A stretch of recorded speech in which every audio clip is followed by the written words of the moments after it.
We had three big projects on pollinator health in agriculture this year. So we worked in cranberry.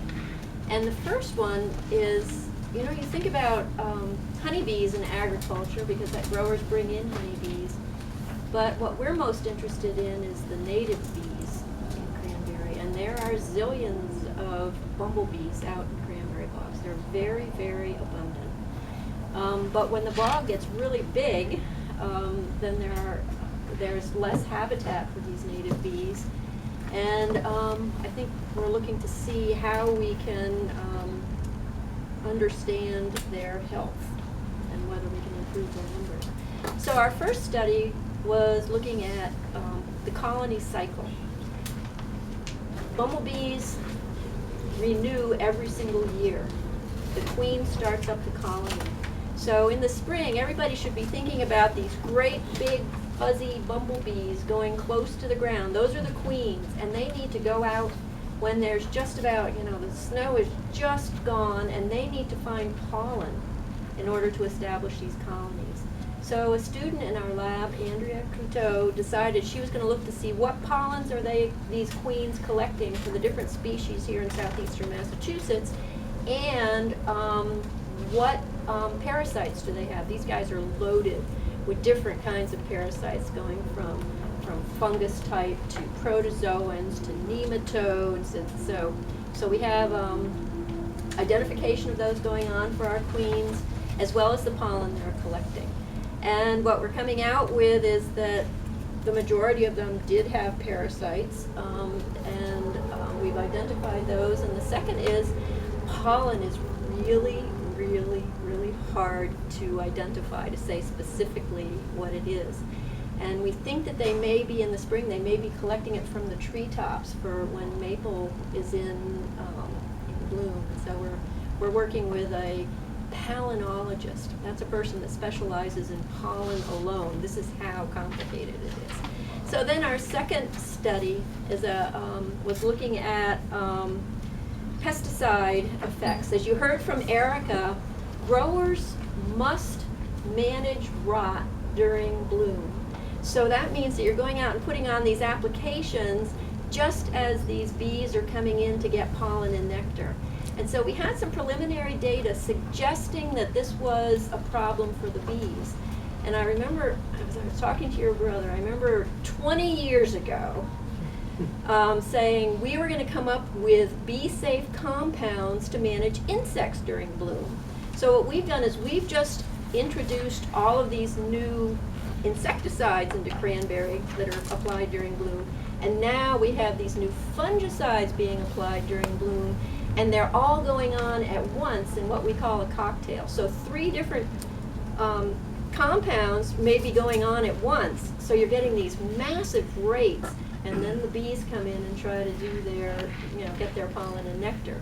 So one of the studies that we did is we combined the we looked at the most common cocktails to see if it was having an effect. The way we did this is we set up tents, which Marty loved, and Erica, I think you had a good time watching us. We set up, we would apply compounds, let them dry, and then we had commercially reared bumblebees that we would release and let them forage for about 3 hours, then bring each one into the lab and see how they did over time. For the cocktail that we've recommended, or the 2 cocktails we've recommended, they did great, even with these high levels of insecticide, fungicide going on. And I'll have some comments when we go into the question and answer period. I'll talk about another study that we did. Then the third thing we did, we had a postdoc in the lab who wanted to look at how do bumblebees do if we compare how they're doing in these commercial cranberry systems versus these really interesting huge tracts of cranberry that have gone into conservation. So there are these 50 to 100 acre tracts up in, where were we? We were Rochester, Hanson, yeah. We didn't do the Mattapoisett one, but so we put bumblebee colonies out in these conservation areas, and we put bumblebee colonies out in commercial cranberry bogs, and guess what? they seem to do better in our commercial cranberry bogs, meaning that they did not die off. They did just fine. And even though the results weren't significant for most of the factors that we measured, there were some where they did do better. They were foraging better, so they did better in the commercial setting. And it's because this is such, Linda, I was going to say that we need flowers. There are the mass bloom of cranberry is so important to our southeastern Mass pollinators. Just think of what, when you're driving around, think of White Spring. There's no flowers out there at all. It's like a flower wasteland, and the only thing out there for the pollinators is the cranberry.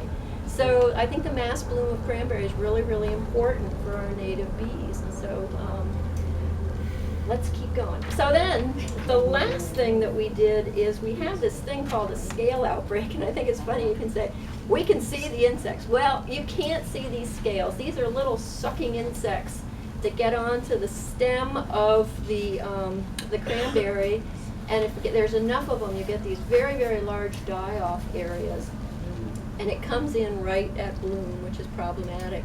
And we have quite a few sites of die-off, and so we spent a good portion of our summer identifying what species there were.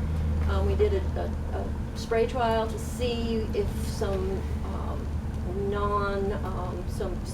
compounds without a lot of environmental baggage, whether they would manage these scales, and just worked with growers one-on-one in order to say, yes, you have scale, it's time to treat, your treatment worked. So just very, very specific, targeted extension work was one of our last ones. So that's some of what we did. We had some other things going on, but that was what we had most fun with, I think, except for the thousands of scale samples that we questions. Yeah. Yeah.